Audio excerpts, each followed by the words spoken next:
Lo vedi questo ometto qui? Bene, questo signore prende le decisioni in mezzo mondo da 30 anni. Quando Xi Jinping nel 2013 salì al potere, lui era già l'uomo più potente del mondo, ha l'armamento nucleare più espanso sul pianeta Terra, ex capo del KGB e ha visto passare una decina di presidenti americani sotto ai suoi occhi. Governi fantocci in mezzo mondo e una delle economie in più rapida crescita sul pianeta. Ma le sanzioni occidentali hanno detto che hanno rovinato la Russia. Le sanzioni occidentali, gli unici che hanno rovinato sono i paesi poveri dell'Unione Europea. Guarda cosa scrivevano i principali media svizzeri in data 31 gennaio 2024.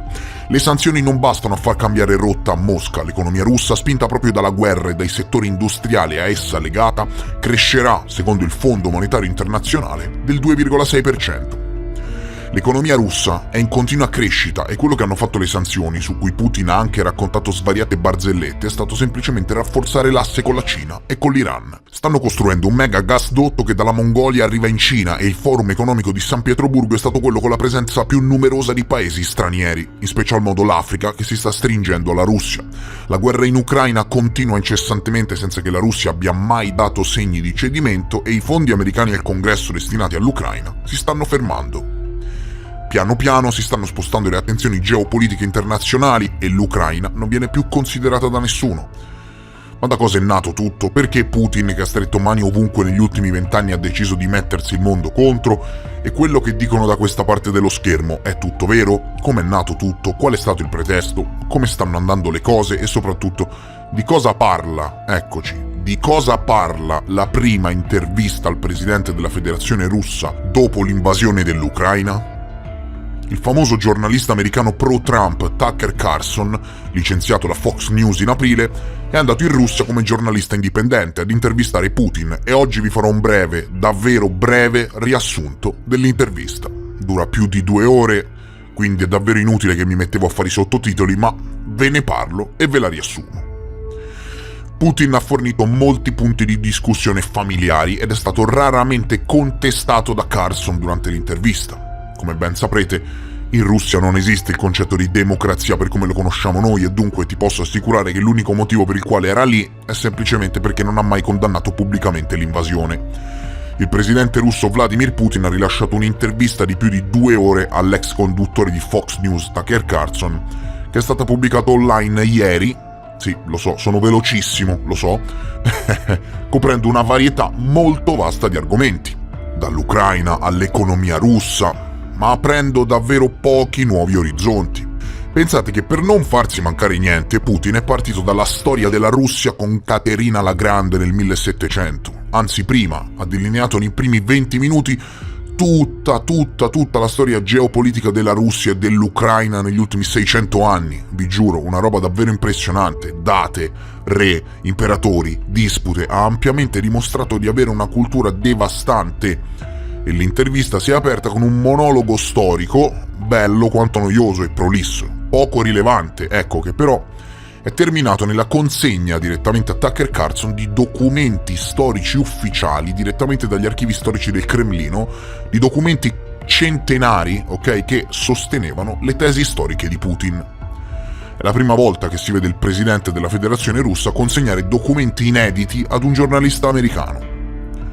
Nell'intervista concessa da Vladimir Putin a Tucker Carlson, Putin ha toccato diversi argomenti chiave, tra cui rifiuto di espandere la guerra, e qui Vladimiro ha affermato che la Russia non ha alcun interesse ad attaccare altri paesi come per esempio la Polonia o la Lettonia, e che lotterà fino alla fine, ma senza cercare di espandere il conflitto ucraino in altri stati. Questo, no, per precisare la narrativa allineata al mainstream di questi 4 tacchini che abbiamo al governo che vogliono farti credere che Putin vuole ristabilire l'Unione Sovietica. Ebbene, ha precisato che non ha alcuna intenzione di espandere il conflitto.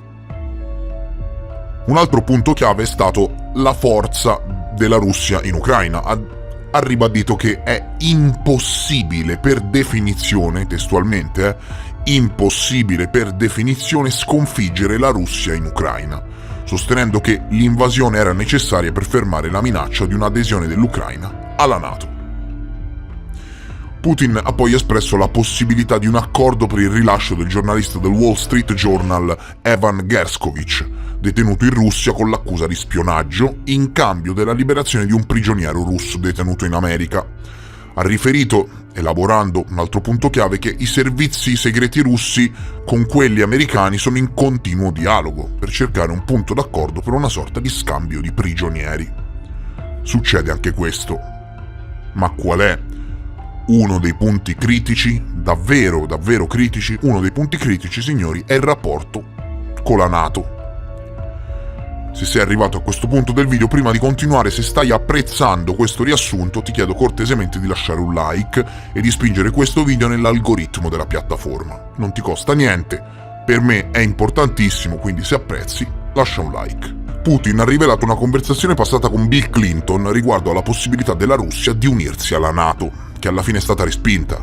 Ha anche criticato le promesse non mantenute relative all'espansione della NATO verso est. E qui si apre un mondo, signori, perché esistono mappe geopolitiche anno per anno correlate all'espansione NATO verso la Russia, che ovviamente si sente minacciata da sistemi d'arma a corto e lungo raggio schierati addirittura in Polonia. Faccio sempre la stessa domanda da anni perché sono una persona oggettiva e onesta a differenza dei giornalisti italiani. La mia è una domanda, Cosa succederebbe se la Russia instaurasse un governo fantoccio in Messico e mettesse 200 missili atomici puntati verso Washington? Dimmelo, dai, dimmelo, rispondi a questa domanda. Prova ad immaginare uno scenario geopolitico del genere.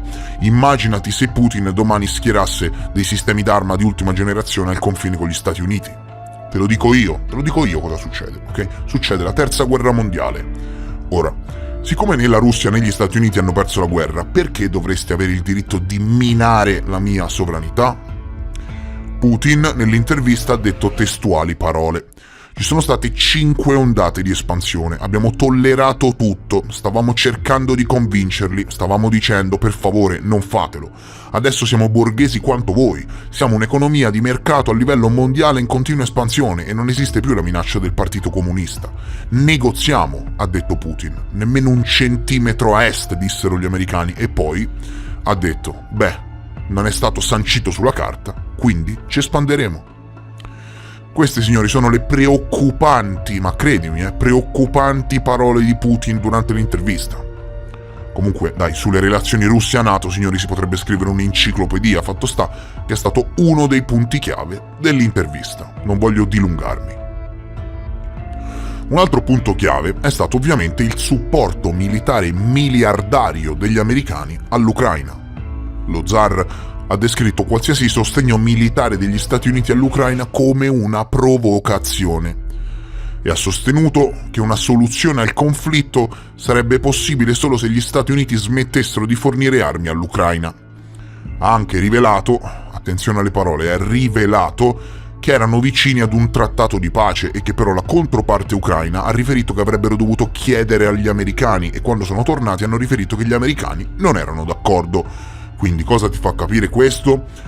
Ti aiuto io a pensare, ok? Ti fa capire che un governo fantoccio della Russia in Ucraina non va bene, ma uno fantoccio degli americani nel paese è preferibile, perché sfruttano un paese come l'Ucraina pieno di risorse a proprio piacimento, sia da una che dall'altra parte.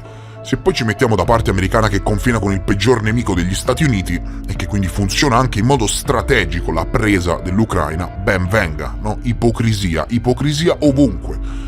Vladimir Putin ha esortato la controparte americana ad incoraggiare il dialogo dell'Ucraina. Altro punto chiave dell'intervista è stato quello delle esplosioni dei gasdotti Nord Stream. Ve lo ricorderete, no? Putin ha suggerito che la CIA potrebbe essere dietro le esplosioni dei gasdotti Nord Stream, tagliando una delle principali vie di esportazione del gas russo verso l'Europa, e questo ha molto senso, ok? Ha molto senso. E a tal proposito, signori, non voglio spendere neanche una parola in più perché ho prodotto insieme all'amico Matteo Gracis uno dei video più approfonditi mai pubblicati in Europa su questo argomento, dove si analizzavano, traducevano ed esponevano tutte le informazioni fatte trapelare dal giornalista premio Pulitzer Seymour Hersh in merito alle esplosioni del Nord Stream. Se vuoi approfondire ti consiglio di guardare questo video. L'ultimo punto chiave affrontato mi piace molto, ma davvero molto, perché nell'intervista, e questo lo hanno tralasciato molto i media, nell'intervista hanno anche parlato di avanzamenti nel campo dell'intelligenza artificiale e della genetica. Putin ha espresso preoccupazioni per i rapidi sviluppi nell'intelligenza artificiale e nella genetica, suggerendo che potrebbero rappresentare una minaccia per l'umanità e che potrebbero essere necessari accordi internazionali per regolamentarli. Ha detto testualmente che l'umanità sta attualmente affrontando molte minacce a causa delle ricerche genetiche. Ora è possibile creare un essere superumano, ha detto Putin, un essere umano specializzato, un atleta, scienziato, militare geneticamente modificato. Ci sono rapporti secondo cui Elon Musk ha già impiantato un chip nel cervello umano negli Stati Uniti. Penso che non ci sia modo di fermare Elon Musk, farà come meglio crede. Penso che sia necessario trovare un terreno comune con lui, cercare modi per persuaderlo. L'umanità deve pensare molto bene su cosa fare al riguardo dei progressi nella genetica e nell'intelligenza artificiale e suggerisco che i trattati sul controllo degli armamenti nucleari della guerra fredda potrebbero fungere da guida. Cioè, allora, fatemi capire, noi abbiamo uno degli uomini più potenti, se non l'uomo più potente del XXI secolo, perché ricordiamolo che Putin è al potere da quasi 30 anni e ha visto passare 10 presidenti americani, e quando nel 2013 Xi Jinping è salito al potere Putin era già l'uomo più potente del mondo. Abbiamo l'uomo, si può dire, no? Dai, si può dire, politicamente più influente del XXI secolo, che paragona la pericolosità dell'intelligenza artificiale e degli esperimenti sulla genetica al dispiegamento di armamenti nucleari durante la guerra fredda. Fate voi, ok? Fate voi. Questo, cari amici, era in breve il riassunto di 2 ore di intervista in 10 minuti. E davvero, giuro, non mi voglio dilungare, perché se no non arriva, ok? Non voglio annoiare nessuno. Questi erano letteralmente i punti chiave. E siccome ho visto molto interesse in merito a questa intervista, spero di aver fatto cosa gradita. Se il video ti è piaciuto, lascia un like e noi ci vediamo come sempre nel prossimo episodio. Adieu!